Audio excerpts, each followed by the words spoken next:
ತಮಿಳುನಾಡಿನ ಶಿವಗಂಗೆ ಜಿಲ್ಲೆಯ ಮಡಪುರಂ lockup death ಪ್ರಕರಣದಲ್ಲಿ 5 ಪೊಲೀಸರನ್ನು ಬಂಧಿಸಲಾಗಿದ್ದು, ಅವರ ಕುಟುಂಬದವರು ತಿರುಪುವನಂ ಪೊಲೀಸ್ ಠಾಣೆಗೆ ಮುತ್ತಿಗೆ ಹಾಕಿದ್ರು. ಮಡಪುರಂ ಕಾಳಿ ದೇವಾಲಯಕ್ಕೆ ಶಿವಕಾಮಿ ನಿಖಿತಾ ಎನ್ನುವವರು ಬಂದಿದ್ರು. ಅವರು ದೇವರ ದರ್ಶನವನ್ನು ಪಡೆದು ಹೋಗುವಾಗ ಅವರ ಕಾರಿನ ಹಿಂದಿನ ಸೀಟಿನಲ್ಲಿದ್ದ 9 ಪವನ್ ಆಭರಣಗಳ ಚೀಲ ಕಳವಾಗಿತ್ತು. ಈ ಸಂಬಂಧ ಅಲ್ಲಿನ ಕಾವಲುಗಾರ ಅಜಿತ್ ಕುಮಾರ್ರನ್ನು ಬಂಧಿಸಲಾಗಿತ್ತು. ಅವರ ಲಾಕಪ್ ಡೆತ್ ಭಾರೀ ಗದ್ದಲಗಳಿಗೆ ಕಾರಣವಾಗಿತ್ತು.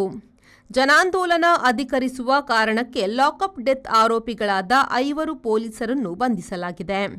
ಮರಣಿಸಿದ ಅಜಿತ್ ಕುಮಾರ್ ಮೈ ಮೇಲೆ 18 ಗಾಯಗಳಿದ್ವು. ಶಿವಗಂಗೈ ಎಸ್ಪಿ ಆಶೀಸ್ ರಾವತ್ರನ್ನು ಕೆಲಸಕ್ಕೆ ಕಾಯುವಂತೆ ಬದಿಗಿರಿಸಲಾಗಿದೆ. ರಾಮನಾಥಪುರದ ಎಸ್ಪಿ ಜಿ ಚಂಡೀಶ್ರಿಗೆ ಈ ಜವಾಬ್ದಾರಿ ನೀಡಲಾಗಿದೆ.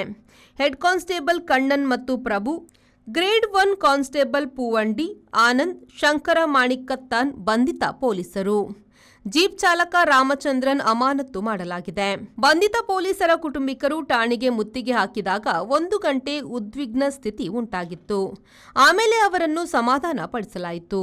Every action has a multiple reactions in an industry. Safety is what comes first, and that is what we provide. Induscare Equipments, manufacturers and suppliers of industrial safety equipments. We provide safety equipments like gloves, masks, safety helmets, earplugs, safety belts, safety shoes, gum boots, safety goggles, industrial and medical coveralls, fire protection and arc flash suits, road safety equipments, and all industrial fire and safety accessories. Your safety is our priority. Induscare Equipments, KVSS Bank Building, Koolur, Mangaluru. Call 0824 2458 754.